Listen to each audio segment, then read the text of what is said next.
தனியார் பள்ளிகளில் படித்தா நல்ல நாலேஜ் அப்படிலாம் வந்து எந்த விதமான ப்ரூஃப் கிடையாது. வெளியில் சொல்லப்படுறது சொல்லதான் எந்த எவிடன்ஸும் கிடையாது. அறிவியல் பூர்வமான நீங்கள் வந்து ஒரு டேட்டாவோட தான் பேசணும். இங்கே இருக்கக்கூடிய ஆசிரியர்கள் எல்லாம் தரமான ஆசிரியர்கள் தான். நீங்கள் டெட் இல்லாமல் நீங்கள் ஜாபுக்கு வரவே முடியாது. தாய் தந்தையருடைய துணை இன்றி சொந்த காலில் நிற்கிறதுனா என்ன, சமுதாயத்தை புரிஞ்சுக்கிறதுனா என்ன, சொசைட்டி எப்படி புரிஞ்சுக்கிறது அப்படின்னு நீங்கள் வந்து ஏழை பணக்காரன் எல்லாருமே வந்து கலந்து படிக்கிறது தான் அரசு.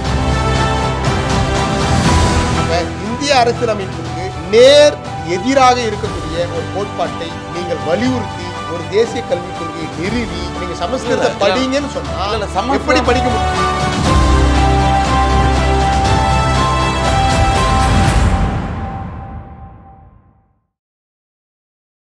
வணக்கம், இது செய்தி மலரின் நேர்காணல் நிகழ்ச்சி. இந்த நிகழ்ச்சியில் கலந்து கொண்டு தன்னுடைய கருத்துக்களை தெரிவிப்பதற்காக ஆசிரியர் பயிற்றுனர் சங்கத்தினுடைய மாநில தலைவரும் ஜாக்டோ ஜியோனுடைய மாநில பொறுப்பாளருமான சி முருகன் அவர்களை சந்திக்க வருகிறோம். வணக்கம் சார்.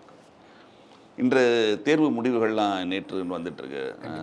10ஆம் வகுப்பு தேர்வு, 11ஆம் வகுப்பு தேர்வு முடிவுகள் வழக்கம் போல் பெண்களுடைய தேர்ச்சி விகிதம் தமிழ்நாடு வழக்கம் போல் அதிகமாக இருக்குது. இதில் ஒரு சின்ன கேள்வின்னா, தமிழகத்தை பொறுத்த வரைக்கும் கல்வியினுடைய தமிழக அரசாங்க பள்ளிகளுடைய தரம் எப்படி இருக்குது அப்படின்ற ஒரு கேள்வி பொதுவாக வருது. கண்டிப்பாக கண்டிப்பாக. ஏன்னா இன்றைக்கும் பார்த்தீங்கன்னா பலர் வந்து தனியார் கல்விக்கு போக தான் விரும்புகிறாங்க. அதற்கான காரணம் என்னென்னா, தமிழகத்தில் உள்ள அரசாங்க பள்ளிகளுடைய தரம் குறைவாக இருக்கிறது அப்படின்னு பள்ளிக்கல்வித்துறை அமைச்சர் சொன்னால் நாங்கள் சிறப்பாக இருக்கிறோம் அப்படின்லாம் சொன்னாலுமே நம்ம கண்ணுக்கு முன்னால் பார்க்குறது தரம் குறைவாக இருக்கின்ற மாதிரி பேச்சுகள் வருது. அதற்கான காரணம் என்ன? இதை நிவர்த்தி செய்வதற்கான முயற்சிகள் என்ன? அதாவது முதல்ல வந்து அரசு பள்ளியினுடைய தரம் குறைவாக இருக்குது அப்படின்றதே ஒரு சோர்ஸ் இல்லாத, ஒரு எவிடன்ஸ் இல்லாத ஒரு பொதுவான ஒரு கருத்து. அப்போ இப்போ என்ன கருத்து இருக்குது, உங்ககிட்ட என்ன எவிடன்ஸ் இருக்குன்னு என்ன நீங்கள் கேள்வி கேட்டிங்கன்னா, இப்போ வந்து நீங்கள் நீட் எக்ஸாம் வந்து மத்திய அரசாங்கம் ஒன்றிய அரசாங்கம் வச்சுட்டாங்க. அதற்கு வந்து எதிர்ப்புகள் மாநில அரசாங்கம் செய்து கொண்டிருக்கிறது. அதற்கு முந்தைய அதிமுக அரசு வந்து 7.5% கொடுத்தார்கள். இன்றைக்கி அந்த நீட் எக்ஸாம் தேர்வு பெற்றுவிட்டு நம்முடைய அரசு பள்ளி மாணவர்கள், மாநகராட்சி மாணவர்கள் இன்றைக்கி வருடத்திற்கு சராசரியாக 500 மருத்துவக் கல்லூரியிலே 500 சீட்டை வந்து ஃபில் பண்ணுறாங்க. அதே மாதிரி இன்ஜினியரிங் சீட்டு அரசு பள்ளிகளை படித்தவர்கள் ஏறக்குறைய ஒரு 6000 பேர் வந்து உங்களுக்கு வந்து ஓப்பன் கோட்டாவில் அவங்க வந்து போகிறாங்க. அதில் ஒரு 6000, இதில் ஒரு 500 அப்படின்னா உங்களுக்கு வந்து இப்போ இன்ஜினியரிங், மருத்துவக் கல்லூரி, இப்போ வந்து துணை மருத்துவ படிப்புகள் இருக்கின்றன. நர்சிங் இருக்கிறது, பேராமெடிக்கல் இருக்குது, பிபிடி இருக்குது, இப்போ இது ஆயுர்வேதிக் இருக்குது, யுனானி இருக்குது. இப்போ இது போன்ற துணை மருத்துவ படிப்புகள் வந்து அதிலே வந்து அரசு பள்ளி மாணவர்கள் வந்து அவர்களும் ஒரு 3000 பேர் ரெகுலராக சேர்ந்து கொண்டிருக்கிறார்கள். அதை விட்டுன்னா நீங்கள் பாலிடெக்னிக், ஐடிஐ என்று தொடர்ந்து சேர்ந்து கொண்டிருக்கிறார்கள். இப்போ இந்த ரேஷியோவை வந்து நீங்கள் தனியார் பள்ளிக்கு நீங்கள் அப்படியே பொறுத்துனீங்க அப்படின்னா 2 ரேஷியோ ஒன்றா தான் இருக்கும். நீங்கள் இந்த ரேஷியோ எடுத்து பார்த்தீங்கன்னா, தனியார் பள்ளியில் படிக்கக்கூடியவங்க ஆஃப்டர் 12th என்ன படிக்கிறாங்க, அரசு பள்ளியில் படிக்கக்கூடியவங்க ஆஃப்டர் 12th என்ன படிக்கிறாங்கன்னு இந்த ரேஷியோ எடுத்திங்கன்னா, இப்போ நீங்கள் வந்து அரசு பள்ளியில் படிக்கக்கூடிய மாணவர்கள் வந்து 44 லட்சம் பேர் படிக்கிறாங்க.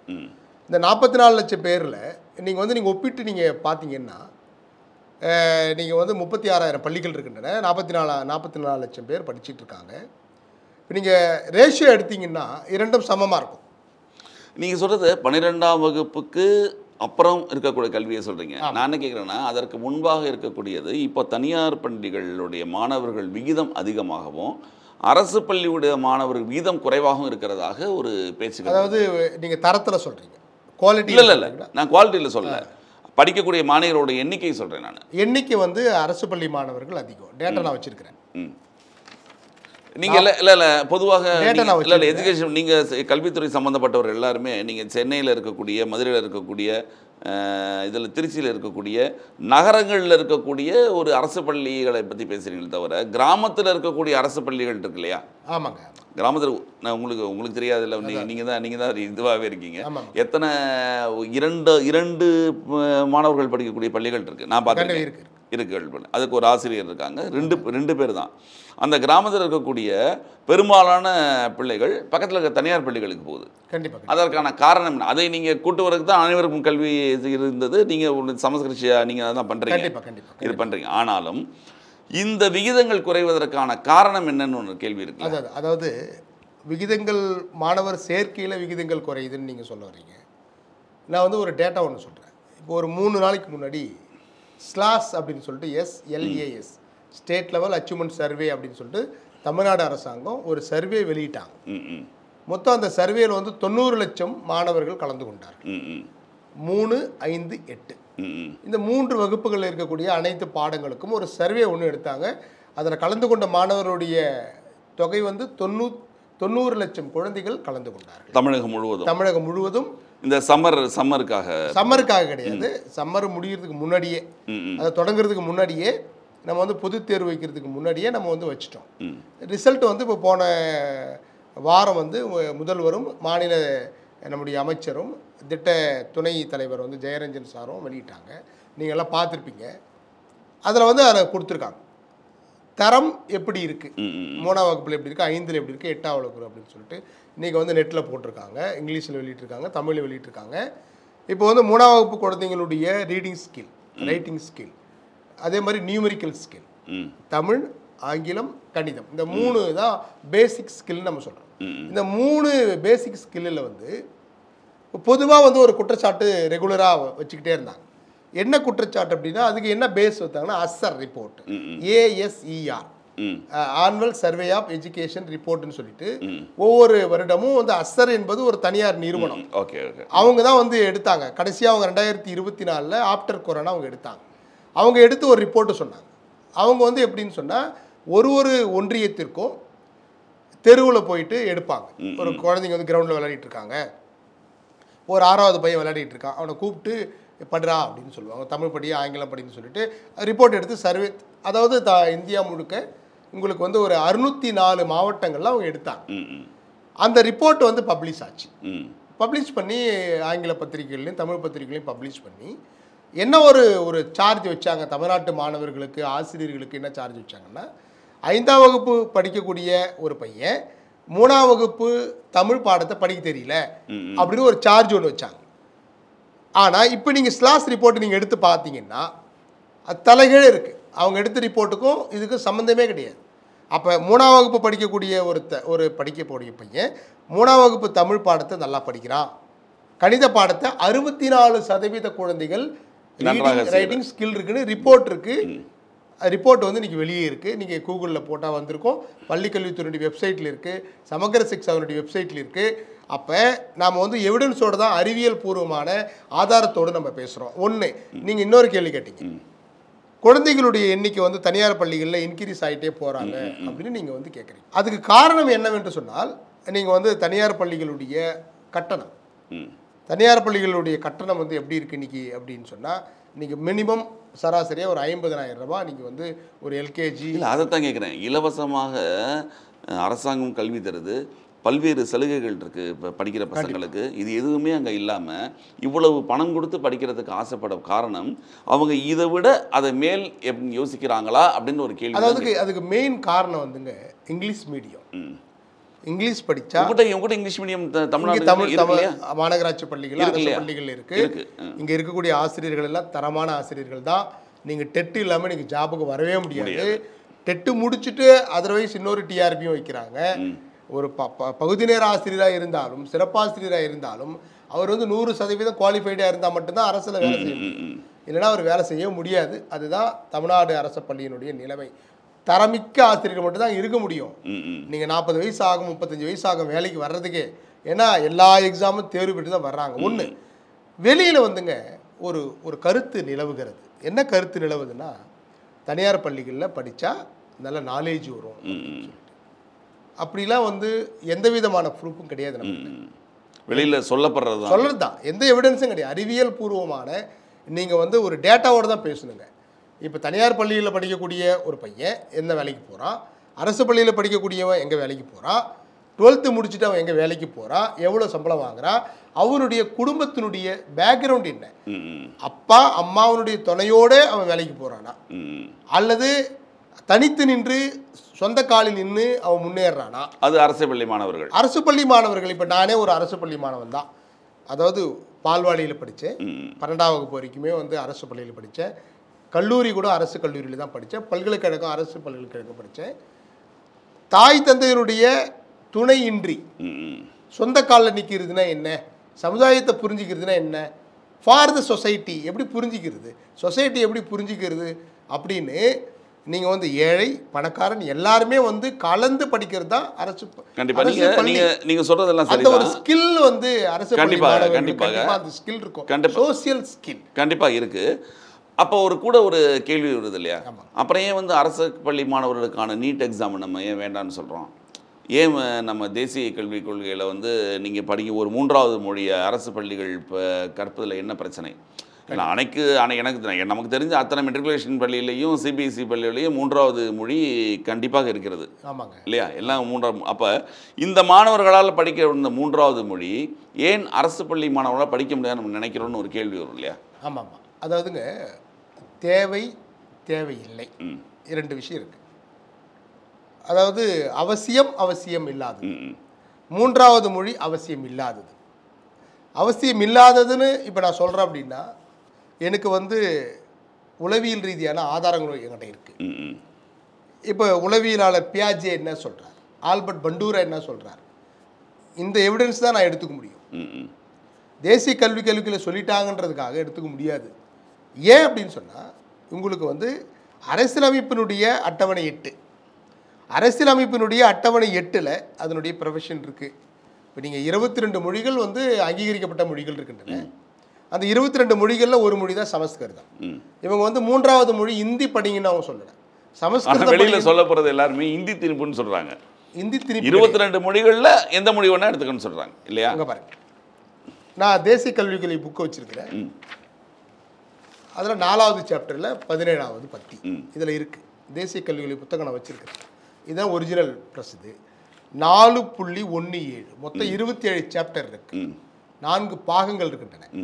அந்த 27 சாப்டர் 4வது சாப்டரில் என்ன போட்டிருக்காங்க அப்படின்னா சான்ஸ்கிரிட்டை வந்து எல்லா ஸ்டேஜ்லையும் சொல்லி கொடுக்கணும். ஏன்னா சான்ஸ்கிரிட் நாலேஜ் சிஸ்டம் அப்படின்றாங்க. சான்ஸ்கிரிட் நாலேஜ் சிஸ்டம்னா என்ன அப்படின்னு புரிஞ்சுக்கிட்டா தான் இதுக்கு நம்ம ஆன்சர் பண்ண முடியும்.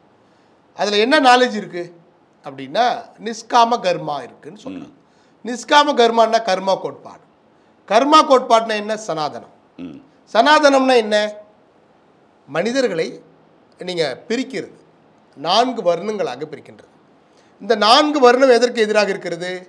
Article 14, article 15. இந்திய அரசியலமைப்பு 14, 15க்கு நேர் எதிராக இருக்குது. ஆர்டிகல் 17க்கு தீண்டாமை அதற்கு எதிராக இருக்கிறது நம்ம வந்து சொல்கிறோம். அதாவது ஆர்டிகல் 15ல் என்ன சொல்கிறாங்க? சட்டத்தின் முன் அனைவரும் சமம். எதில் சொல்கிறது? இந்திய அரசியலமைப்பு அடிப்படை உரிமைகள் ஆர்டிகல் 15. நேர் எதிராக இதில் என்ன இருக்குது? அனைவரும் சமம் இல்லைன்னு சொல்லுது. ஏற்றத்தாழ்வு இருக்குது, 4 வர்ணங்கள் இருக்கின்றன என்று சொல்வது தான் சமஸ்கிருத கோட்பாடு, அதுதான் சனாதன கோட்பாடு. அப்போ இந்திய அரசியலமைப்புக்கு நேர் எதிராக இருக்கக்கூடிய ஒரு கோட்பாட்டை நீங்கள் வலியுறுத்தி ஒரு தேசிய கல்விக் கொள்கையை நிறுவி நீங்கள் சமஸ்கிருத படிங்கன்னு சொன்னால் எப்படி படிக்க முடியும்? அவங்க சமஸ்கிருதம் படி சொல்லவே இல்லையே. ஹிந்தி படி, சமஸ்கிருதம் 24 லாங்குவேஜில் எது வேணால் படின்ற ஒரு எக்ஸ்ட்ரா ஒரு அனதர் லாங்குவேஜ் தானே சொல்கிறாங்க. அப்படி சொல்லலை, நான் படிச்சு காமிக்கிட்டுங்களா? இல்லை 21 இப்போ அனதர் லாங்குவேஜ் மீன்ஸ் என்ன? 3வது மொழிங்கிறது அப்படி இல்லை. வெளியில் வந்து அமைச்சருங்க பிஜேபிக்காரங்க பேட்டி கொடுக்குறாங்க. நீங்கள் ரைட்டிங்கில் என்ன இருக்குன்றதான் எனக்கு முக்கியம். இப்போ அவங்க சொல்கிறது ரைட்டிங்கில் வந்திருக்கா? ரைட்டிங்கில் வரல. ரைட்டிங்கில் என்ன இருக்கு? Sanskrit will thus be offered at all levels of school and higher education as an important enriching option for students, including as an option in the 3 language formula. நீங்கள் வந்து நீங்கள் ஆப்ஷன் கொடுக்குறதே சான்ஸ்கிரிட் தான் கொடுக்கணும். அதே மாதிரி Sanskrit will thus be offered அப்படின்னு சொல்லியாச்சு. Compulsory நீங்கள் சமஸ்கிருதத்தை ஒரு மொழியாக நீங்கள் வைக்க வேண்டும் சொல்லிட்டாங்க. இதில் வந்து 22 மொழிகள் எதனா ஒரு மொழி நீங்கள் சொல்லிக் கொடுக்கலாம் அப்படின்னு இதில் ரைட்டிங்கில் கிடையாது. அதே மாதிரி தாய்மொழி நீங்கள் வந்து மதர் லாங்குவேஜ் வந்து சொல்லிக் கொடுக்கணும் அப்படின்னு இருக்கீங்க. மதர் லாங்குவேஜுக்கு முக்கியத்துவம் கொடுக்குறாங்க தேசிய கல்விக் கொள்கையில் அப்படின்னு வெளியில் பேசப்படுகிறது. ரைட்டிங்கில் என்ன இருக்குது? 4.11 4வது சாப்டரில் 11வது பேராகிராஃபில் தாய்மொழியை பற்றி இவங்க டீல் பண்ணுறாங்க. தாய்மொழி wherever possible the medium of instruction until at least grade 5 but preferably till grade 8. அதாவது முடிந்த வரைக்கும் 5வது வரைக்குமோ ஒரு 8வது வரைக்குமோ தாய்மொழியை நீங்கள் சொல்லிக் கொடுங்கன்னு நீங்கள் சொல்ல வரீங்க. முடிந்த வரைக்கும் wherever possible. நான் மீனிங் தவறா சொன்னேன். அதே நம்ம 5வது 8வது நீங்க மீன் பண்ணிக்கிறீங்க. நான் மீன் பண்ணல, இதுல இருக்குது தான் நான் சொல்றேன். இல்ல அது மென்ஷன் பண்ணிருக்கா? அப்படியே மென்ஷன் பண்ணிருக்கு. இல்ல 5வது 8வது வரையும் மென்ஷன் பண்ணிருக்கு. நீங்க படிங்க. கேமரால கூட நீங்க ஜூம் பண்ணி கூட காமிங்க. நான் தான் சொல்றேனே 4.11 4வது சாப்டர்ல 11வது பேராகிராஃப்ல அது அப்படியே தான் இருக்கு. நான் இங்க இருக்கிறத நான் படிக்கிறேன். நான் எது இட்டுக்கட்டி படிக்கல. நீங்க கூகுளில் பாருங்க. அவங்க மத்திய அரசாங்கத்தினுடைய வெப்சைட்லயே எல்லா மொழியிலும் பிரிண்ட் அவுட்டே கிடைக்குது. நான் அங்கிருந்து அந்த பிரிண்ட் எடுத்தேன். நான் என்ன சொல்றேங்க, நீங்க எழுத்துப்பூர்வமா நீங்க ஒன்று கமிட் ஆகிறீங்க, வெளி உலகத்துக்கு நீங்க பேட்டி கொடுக்கும்போது ஒன்று கமிட் ஆகிறீங்க. அப்ப இது போன்று அறிவியலுக்கு புறம்பான, இந்திய அரசியலமைப்புக்கு புறம்பான, அதாவதுங்க மொழிகள் சட்டம்னு ஒன்று இருக்கு. 1963ஆம் ஆண்டு 343 செக்ஷன் 343 அதை பயன்படுத்தி ஒரு சட்டம் ஒன்று போட்டாங்க. அந்த சட்டத்துக்கு பேர் அலுவல் மொழிகள் சட்டம். வந்த ஆண்டு 1963 அலுவல் மொழிகள் சட்டம் வந்தது. அதை அடிப்படையாக கொண்டுதான் 1968 முதல் நம்முடைய தமிழகத்தில் இருமொழி கொள்கை நடைமுறையில் உள்ளன. அதுக்கு பேக்ரவுண்ட் என்ன? அந்த சட்டம். அந்த சட்டத்தில் என்ன சொல்றாங்க? பல்வேறு பகுதிகள் இருக்கின்றன. 3வது பகுதியில் அந்த 343 ஆர்டிக்கல்ல என்ன இருக்கு அந்த சட்டத்தில் அப்படின்னு சொன்னா, தமிழகம், மேற்கு வங்காளம், நம்முடைய கேரளா போன்ற மாநிலங்கள் கேட்டுக்கொண்டதுக்கு இணங்க பகுதி 3 என்ன இருக்கு? நீங்கள் உங்களுடைய லாங்குவேஜ் 2வது மொழியாக, முதல் மொழியாக நீங்கள் வைத்துக்கொள்ளலாம். நீங்கள் 3வது மொழிக்கு நாங்கள் வந்து கம்பல் பண்ணலை. இந்தியை அப்போ 1963 இந்திய தீர்ப்பு நடந்து கொண்டிருக்கிற காலகட்டத்தில் நாடு முழுக்க போராட்டம் நடந்தது. அதாவது தமிழகம் முழுக்க போராட்டம் நடந்தது. அதன் விளைவாக ஒரு சட்டம் போட்டாங்க. அந்த சட்டத்தில் தமிழகத்திற்கு ஸ்பெஷல் ப்ரொவிஷன் கொடுத்தாச்சு. ஸ்பெஷல் ப்ரொவிஷன் கொடுத்தது என்ன? Central act. அந்த ஆக்ட் எதை பேஸ் பண்ணி போடுறாங்க? 343 ஆண்டு 1963. 1963 வந்த சட்டம் 1968 நடைமுறைக்கு தமிழகத்தில் வருகிறது. அப்ப நீங்க சென்ட்ரல் ஆக்ட்ல ஒரு ப்ரொவிஷன் கொடுத்துட்டீங்க. கொடுத்துட்டு இந்திய அரசியலமைப்பிலையும் ஒரு ப்ரொவிஷன் கொடுத்துட்டீங்க. அட்டவணை 8ல ப்ரொவிஷன் கொடுத்துட்டு சட்டத்தையும் அந்த இந்திய அரசியலமைப்பு கொடுத்திருக்கக்கூடிய ப்ரொவிஷனையும் இரண்டுத்துக்கும் மாறி அதற்கு முரணாக நீங்க தேசிய கல்விக் கொள்கையில் ஒரு மொழிக் கொள்கையை வகுத்ததே தவறு. மொழிக் கொள்கையை நீங்க சொன்னதே தவறு. நீங்க ஒரு தேசிய கல்விக் கொள்கையை வடிவமைக்கின்ற போது நீங்க என்ன பண்ணணும்? ஏற்கனவே இதை பத்தி என்ன சட்டம் இருக்கு, இதை பத்தி இந்திய அரசியலமைப்பில் என்ன ப்ரொவிஷன் இருக்கு, இதை நீங்க ரெஃபரன்ஸ் கொடுக்காம, இதை நீங்க படிக்காம நீங்க மாட்டும் உங்க இஷ்டத்துக்கு சமஸ்கிருதத்தை வந்து நீங்க கம்பல்சரி வைக்கணும், உயர்கல்வி வரேன்னு சொல்லிட்டு நீங்க எழுதுனதே தப்பு. ஆகையால் அதனால தான் அவங்க வந்து உச்சநீதிமன்றம் என்ன சொல்லியிருக்காங்கன்னா, உச்சநீதிமன்றம் என்ன சொன்னாங்க? தமிழகம் 9/5/2025 அன்னைக்கு இப்போ ஒரு 5 நாளுக்கு முன்னால உயர்நீதிமன்றம் உச்சநீதிமன்றம் என்ன சொல்லுது? ஜேபி பர்திவாலா நீதிபதி ஆர் மகாதேவன் கொண்ட அமர்வு என்ன சொல்லுது? தேசிய கல்விக் கொள்கையை, குறிப்பாக மொழி கொள்கையை, 3வது மொழி நீங்கள் படிங்க, 3வது மொழியை கற்றுக் கொடுங்கன்னு சொல்லிட்டு மாநிலங்களுக்கு, குறிப்பாக தமிழ்நாடு, கேரளம், மேற்கு வங்காளத்திற்கு நாங்கள் உத்தரவிட முடியாது அப்படின்னு தான் சொல்லியிருக்காங்களே. இன்னைக்கு எல்லா பேப்பர்லையும் நீங்கள் ரிப்போர்ட் ஆகிருக்கு, 10ஆம் தேதி பேப்பரில் ரிப்போர்ட் ஆகிருக்கு. அப்போ ஒரு உச்ச நீதிமன்றமே இது ஏற்றுக்கலைங்க தேசிய கல்விக் கொள்கையை. அவங்களே என்ன சொல்கிறாங்க? கொள்கை தான் இது, இது சட்டம் கிடையாது. தேசிய கல்விக் கொள்கை என்பது சட்டம் அல்ல. தேசிய கல்விக் கொள்கை 1968 ஒரு சட்டமாக போட்டு முதல் தேசிய கல்விக் கொள்கை இந்திரா காந்தி அவர்கள் இருக்கின்ற போது வெளியிட்டார்கள். நீங்கள் வந்து பெரும்பான்மையாக இருக்கிறீங்களா சிறுபான்மையாக இருக்கிறீங்களா, நீங்கள் சட்டம் போடுங்களேன். அந்த சட்டத்தை கொண்டாங்களேன். நீங்கள் பாராளுமன்றத்தில் வந்து பெரும்பான்மை ஓட்டு வாங்கி நீங்கள் வந்து அதை நீங்கள் திருத்தி சட்டமாக கொண்டு வாங்க பார்க்கலாம். ஏன் கொண்டு வர மாட்டேங்கிறீங்க? ஒரு கொள்கையை வந்து வடிவமைச்சு வச்சுக்கிட்டு 27 சாப்டர் நீங்கள் பிரிண்ட் பண்ணி வச்சுக்கிட்டு நீங்கள் எல்லாருக்கும் நீங்கள் திணிக்கக்கூடாது என்பது தான் உச்சநீதிமன்றத்தினுடைய வழிகாட்டுதல். இதை வழக்கு போட்டவர் ஒரு பிஜேபி வழக்கறிஞர். அவர் என்ன சொல்கிறாரு, ஏங்க ஆர்டிகல் 32 பிரகாரம் இந்திய குடிமகனுடைய உரிமை பாதிக்கிறது. எனவே எங்களுடைய மொழிக்கு படிக்கக்கூடிய உரிமையை இது பாதிக்குது. எனவே தமிழ்நாட்டுக்கு நீங்கள் உத்தரவு போடுங்க, நீங்கள் வந்து 3வது மொழி கற்றுக் கொடுங்கன்னு உத்தரவு போடுங்க. அவர் சொல்கிறாரு, இது அடிப்படை உரிமையை பாதிக்கலை, நாங்கள் அவங்களுக்கு உத்தரவு போட முடியாது.